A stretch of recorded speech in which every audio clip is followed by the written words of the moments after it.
অবচনে কেৱল মাত্ৰ অহৰিত শৰণ লয়া চিত্তে আন দেৱক ভজয়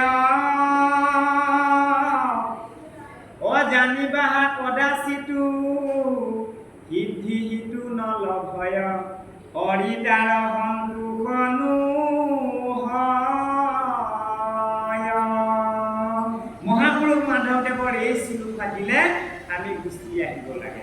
কি হৰণ কেতিয়াও অশুদ্ধ হ'ব নোৱাৰে, হৰণ ব্যভিচাৰে হয়।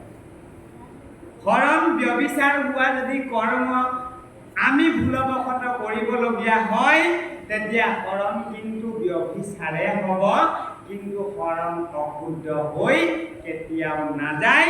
হৰণ ব্যভিচাৰ তেতিয়াই হ'ব মহাপুৰুষ মাধৱদেৱে সিদ্ধান্ত দিলে বচনে কেৱল মাত্ৰ হৰিত শৰণ লয়া হৰি গুণ গাৱে শুদ্ধভাৱে এই হৰি চিত্তে আন দেৱক ভজয় জানিবা কদাচিতো সিদ্ধি হিতু নলভয় হৰিতাৰ সন্মুখ নহয়। বোলে চিত্তত অন্য দেৱৰ চিন্তন বা অন্য দেৱৰ প্ৰতি আপোনাৰ প্ৰেম এটা উপজি গৈছে, কিন্তু বাক্যত আপুনি কৃষ্ণৰ চৰণত শৰণ লৈ ল'লে চিত্তে আন দেৱক ভজয়, তেতিয়া কি হ'ব আপোনাৰ শৰণটো শৰণ হৈ নাথাকে, ঔ হৰি ঔ ৰাম হৈ যাব। কেনেকে হ'ব হৰণ ব্যভিচাৰ? এই যে আমাৰ গুৰুজনাই সত্য শৌচ ক্ষমা দয়া চাৰি বেৰ আমাক দি থৈ গ'ল নে? সত্য শৌচ ক্ষমা দয়া আমাৰ চাৰিখন বেৰ, হয়নে? এই চাৰিখন বেৰৰ বিষয়ে আমাক গুৰুজনাই এটা সুন্দৰ সিদ্ধান্ত দিলে। আমি কীৰ্তন কৰি দিলে আপোনালোকৰ স্মৰণ হৈ যাব, মনত পৰি যাব সকলোৰে। কি বুলি সিদ্ধান্ত দিলে ভাগৱতে? অন্য দেৱী দেৱ নকৰিবা হেৱ গৃহ নপখিবা তাৰ অমূৰ্তি কোন চাইবা ৰখাদু নখাইবা ভক্তি হৈব ব্যভিচাৰ।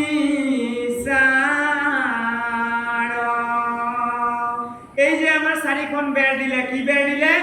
অন্য দেৱী দেৱ নকৰিবা হেৱ এক, দুই গৃহ নপখিবা তাৰ দুই, প্ৰসাদো নচাইবা তিনি, মূৰ্তিকো নচাইবা চাৰি। এই চাৰিখনে হৈছে আমাৰ ভক্তি ধৰ্মৰ চাৰিখন বেৰ। আমাৰ এই চাৰিখন বেৰ মজবুত হৈ থাকিলে বাহিৰৰ পৰা সাপ সোমাব যাব। সাপ কেতিয়াবা ভিতৰলৈ আহে নাই, সমস্ত বাটমস্ত আহে, আমাৰ গৃহতো সোমাই কেতিয়াবা বাৰু, মাজে মাজে সোমাই আকস্মিতে এই ফুটাবিলাক থাকিলে সোমাই। গতিকে ফুটাবিলাক থাকিলে সাপডাল সোমাই আহে, দিনতো সোমাব পাৰিব, গৰম লাগিলে ৰাতিও সোমাই যায়। যদি আমাৰ এই চাৰিসীমা ভক্তি ধৰ্মৰ এই চাৰিসীমাৰ এই চাৰিখন বেৰত যদি কেনিবাকৈ পতি ওলাইছে বা ফুটা ওলাইছে, তেতিয়া কি হ'ব? আমাৰ হৰণ ব্যভিচাৰ বা ভক্তি ব্যভিচাৰ ঘটিব পাৰে। এতিয়া ধৰক আমি এটা বিশ্লেষণ কৰিছোঁ, আইসকলে দুখ পাই যাব নালাগে বা সকলো দুখ নাপাব, আমি সেৱা ধৰি লৈছোঁ। এই আমাৰ বিশ্বকৰ্মা পূজাবিলাক বৰ ঘনাই আহে। আৰু এটা জানিবৰ কাৰণে কথা কম, আমাৰ ছাত্ৰ ছাত্ৰীসকলে অকণমান বেয়া পালে বেয়া পাব, উপায়টো নাই। কেতিয়াবা বেয়া পোৱা ধৰণে আমি নকওঁ বাৰু, ক'তো উপস্থাপন নাই কৰা, কিন্তু ছাত্ৰ ছাত্ৰীসকলৰো চৰণত ধৰিছোঁ, আমি সেৱা জনাইছোঁ বস্ত্ৰবান। এই সৰস্বতী পূজা মাজে মাজে আহিব, হয়নে? আৰু আমাৰ বিশ্বকৰ্মা পূজাটো আহি যায়, কিন্তু ক'ত কি হৈ আছে আমাৰ এইখিনি বিশ্লেষণ নকৰোঁ আমি, কিন্তু আমি এটা কথা বিশ্লেষণ সদায় কৰোঁ, যিহেতু আপোনাসৱৰ মাজৰে আমি, আমাৰ মাজৰে আপোনাসৱ সমস্তই, হয়নে? এই অনুষ্ঠানখন অনাগত দিনত আমি যাৰ হাতত অৰ্পণ কৰি যাব খুজিছোঁ, এই মহাভাগৱতখন, এই গুৰু আসনভাগ, এই সুন্দৰকৈ নিৰ্মাণ কৰি লোৱা গুৰুগৃহভাগ, এই আঞ্চলিক শাখাভাগ, এই প্ৰাথমিক শাখাভাগ কাৰ হাতত আমি অৰ্পণা কৰি যাম বুলি ভাবিছোঁ? উত্তৰটো হৈছে যে উঠি অহা আমাৰ দেশৰ গোট ভৱিষ্যত সমাজৰ কৰ্ণধাৰ স্বৰূপ আমাৰ ছাত্ৰ ছাত্ৰী তথা শিশু যুৱক যুৱতী, আমাৰ ছাত্ৰ ছাত্ৰী সকলেই নহয় জানো বা সমস্ত? সেই দিশত আমি গৈ এটা কথা ক'ব খুজিছোঁ, আপোনালোকে ক্ষমা কৰিব। এই বিশ্বকৰ্মা পূজাবিলাক যেতিয়া আহে তেতিয়া কি হয়, আমাৰ গৃহবিলাক গৃহটো যদি আমাৰ গাড়ী ঘোঁৰাবিলাক আছে, গাড়ী ঘোঁৰাটো আমাৰ নিশ্চয় আছে, চাৰিচকীয়া গাড়ী বাহন এনেকৈ পাত গাড়ী আছে, বলেৰো আছে, AC আছে, সমস্তৰে আছে, আমাৰো আছে, হয়নে? যে বিশ্বকৰ্মা পূজা দিনাৰ অহাৰ লগে লগে ইয়াক ৱাছ কৰি মেলি মই মনতে ভাবি ল'লোঁ যে বিশ্বকৰ্মা পূজা আমাৰ ভকতে নকৰে, যিহেতু আমি শ্ৰীমন্ত শংকৰদেৱ সংঘৰ এজন সংগী।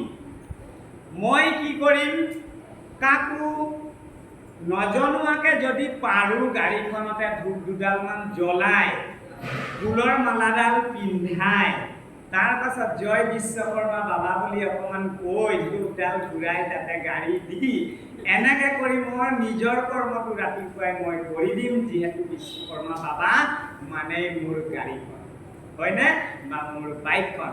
তাৰ পাছত মই কি কৰিম জানেনে? মোৰ লগৰ ভাগৰখিনি আহিব, বুটমাহ কেইটামান দিম, মিঠাই হোটেলৰ পৰা আনি থৈছোঁ, বিশ্বকৰ্মা বাবা বুলি আহিব, আহি গাড়ী ঘোঁৰা আছে বুলি কিছু লোকে আশা কৰি আছে, গতিকে হোটেলৰ পৰা বুন্দিয়া লাডু কেইটামান আনি থলোঁ, আৰু কিবা পেৰা চেৰা কালাকান চালাকান পাৰিলেও আনি থলোঁ। এনেকৈ কৰি মই ডিছটো সেইখিনিতে সামৰিলোঁ। পিছে এটা কথা মানে গধূলিলৈ সন্ধিয়ালৈ ভাগৱত পাঠৰো আয়োজন কৰি দিম, যিহেতু মই বিশ্বকৰ্মা পূজাভাগ কলপুলি গাড়ী বিশ্বকৰ্মা বাবাৰ ফটোভাগ আঁৰি লৈ মই জয় বিশ্বকৰ্মা বাবা বুলি ক'বলৈ সুবিধাখন নাপালোঁ, যিহেতু মই এক দেও এক হেও কাৰণে মই ভকত 4জন মাতিম, সম্পাদককো মাতিম, সভাপতিকো মাতিম, ওচৰৰ ভকত 2জনো মাতি বোলে কি বিশ্বকৰ্মা পূজা বুলি আজি পাঠ এক অধ্যায় কৰা যাওক, আৰু মই পাছফালে গৈ ভকতৰ শেষলৈকে গৈ আমি সেৱাভাগ লৈ থওঁ, যাতে মোৰ বিশ্বকৰ্মা পূজাভাগ কৰি ওৰাম তলে তলে হ'লেও হৈ যাওক। কাৰণ মই কি ভাবিম এইটো ভকতে একো গমেই নাপাব, হয়নে? মই কি বুলি সেৱা কৰিছোঁ ভকতে গম পাবনে? কেতিয়াও নাপাওঁ। মইতো ভিতৰে ক'ম, সেই বিশ্বকৰ্মা বাবা মোৰ গাড়ীখন ভালকৈ চলাই থাকিব, যাতে ইলেক্ট্ৰিক বস্তুত খুন্দা মাৰি নিদিয়ে, হয়নে? কিন্তু গাড়ীখন বিশ্বকৰ্মাই চলাবনে আপুনি চলাব? চলামতো আমিয়েই গাড়ী চলাম, হয়নে? এই যিবিলাক জালিয়াতি এইটো একশৰণ ভক্তি ধৰ্মত কিন্তু ইয়াৰ স্থান নাই বুলি আমি এটা চূড়ান্ত সিদ্ধান্ত আমি দিছোঁ বুলি নহয়, পূৰ্বে মহা জ্ঞানী পণ্ডিতসকলে যেনেধৰণে দেখাইছে সেইসকলৰ পদপথ অনুসৰি, আদৰ্শ অনুসৰি আমিও এই কথাটো দৃষ্টান্তমূলক আমি জনাইছোঁ। আৰু ভাগৱতৰ মাধ্যমেদি এটা কথা সিদ্ধান্ত আমি ৰাখিছোঁ,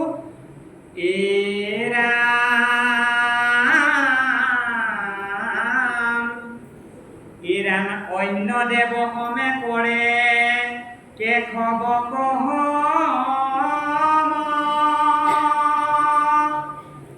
অজানিবা হিজন পাতকী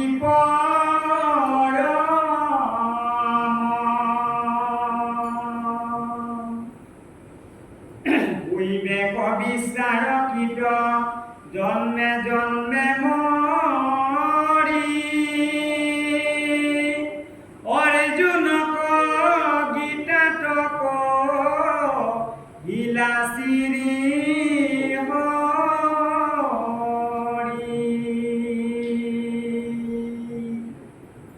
এৰামা গয় আগে দেৱ পুজি যিটো পাছে নাম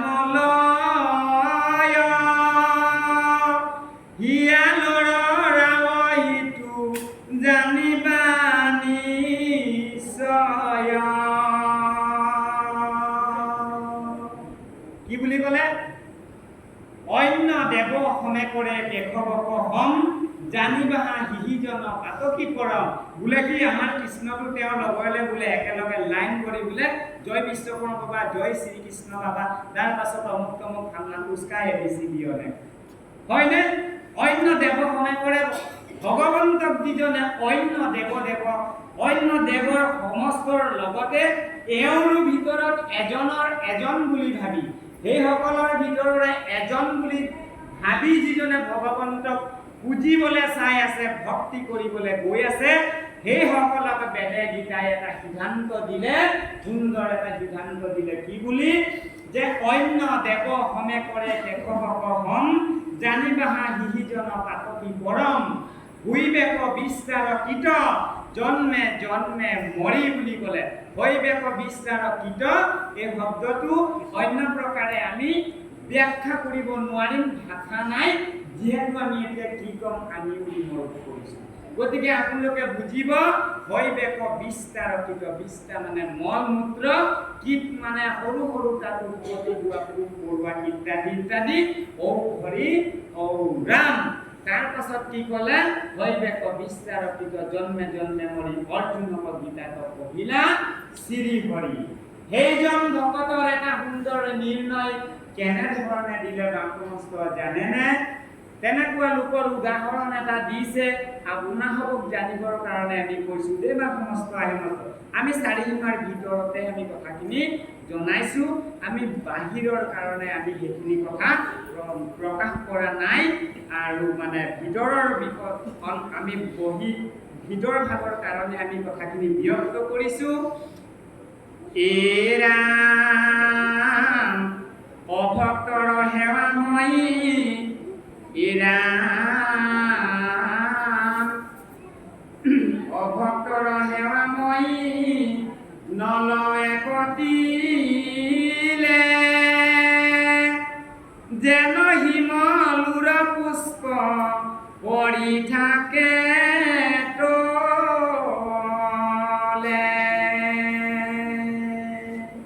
অন্য দেৱ সমে পূজা ঘূৰাৰ শৃংগাৰত সুখ নাই পতি ভাঙে তাৰ,